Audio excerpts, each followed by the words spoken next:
In occupational therapy, we use a lot of approaches and strategies for behavior management. Some approaches are very general, and some approaches are very uh, specific. So the general approaches is, as I told, if there have the pain, you have to identify the source of pain, and you have to identify, is the pain suddenly happen, or it is associated with certain body position, or it is happen only in some time, like it is like something cyclic, or it occurs frequently without any external factors. Once you identify these all points, then you have to remediate the source of pain, and that is the only management. And the second strategy in general is stabilizing the predictability and consistency. It means um, the child may have anxiety about what is going to happen next, and this is very normal, especially for autism kid. So the child need to be prepared, and also the child need to be aware about what is happening to be next. A child usually, they are more successful. A child is more successful when expectation, environment, people, and situation, um, all are very familiar to him or her. And there are some strategies you can that can help you. One is like you can make, you can start with the scheduling activities in a similar order and location from day to day. I know it's very tough. I know it's very tough to maintain sometimes, like same activities, every day. I think little bit changes will be fine, but in the same time, if they have a great changes, a big changes, you may also prepare your child for it. Like you can tell your child, like what changes are going to be happen in next week or next day, and you can just take some time and explain to your child repeatedly, and yeah, that will be fine. The child will understand eventually.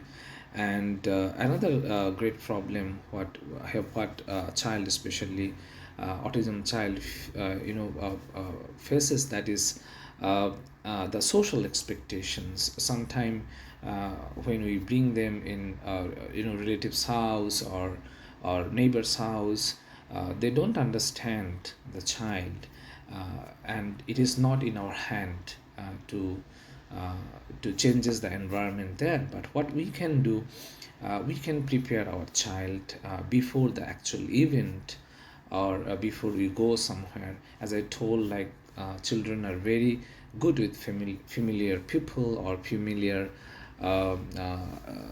environment. We can actually show the neighbor's photo, or we can show the places where we are going to visit. We can just show the photographs of those all. And also we can, if possible, we can take videos, and we can explore with the videos. And the greatest thing is also, like, if it is possible to talk to the people the child is going to visit, talk to the people, like video calls you can make easily. Yeah, and I mean, it will be really good if the child just talk 1 day or 2 day with them, and you can consistently show the photographs of the peoples and the places. That will make the child more comfortable. And obviously you have to put the events also in your schedule, like which day it is going to happen, and when it is going to happen, and what is what is the expected things you want from him. You also can make some checklist, like what is expected behavior and what is not expected behavior, so the child can actually really be trained with it. And the another big strategy, I think, it's very important strategy is creating a calm atmosphere.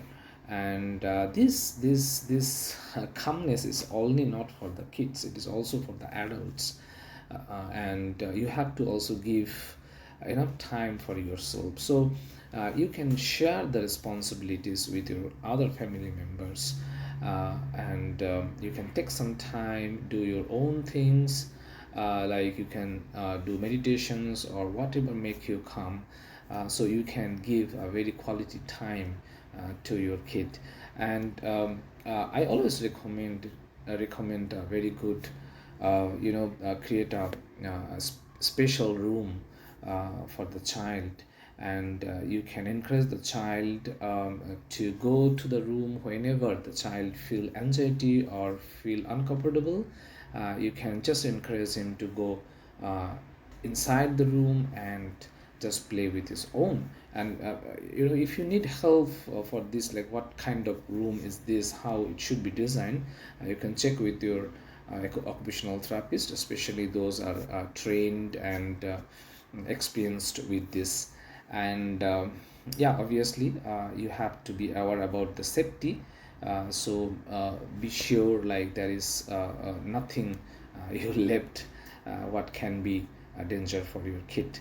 Okay. And this is strategy also. I mean, what big mistakes we always do, like we throw a lot of negative comment. So these strategies we call praise for appropriate behaviors. So whenever your child is doing some good thing, you must tell it, um, very positive way and very specific way. And before that, I want to tell you, it is recommended that for every negative comment a child should hear at least 8 positive comment. So when we are giving a positive comment, it is good to give very specific way, so the child can relate the feedback with his behavior. And it will actually increase the awareness of the child. Yeah. So like as example, if you say like good job, um, so try to say it good job for what. Like you can say, oh, this is really great. Or you can say like, oh, good job for your writing. Oh, I mean, you have to like your voice, um, it should be very nice. And you try to also, I have to try to make eye contact with the child. It's okay if the child will not make eye contact, you can just give a high five. And you have to say specifically for what you are praising him, for what behavior or what activities you are praising him.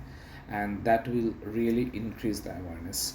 And another thing also I want to mention, like when you give instruction, like if your child is doing some activities that you really don't like, tell exactly what you want. Instead saying don't do something, like you don't say like don't play with the water. You can say, uh, can you please take the water bucket into the toilet. I mean, this type of like work and actions, instruction.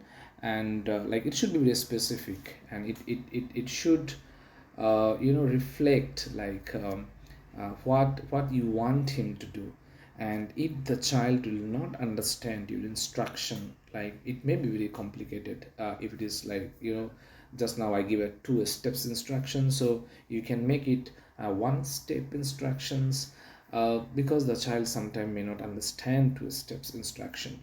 So you can just, if the verbal instruction is not enough, you can actually model the behavior what you want.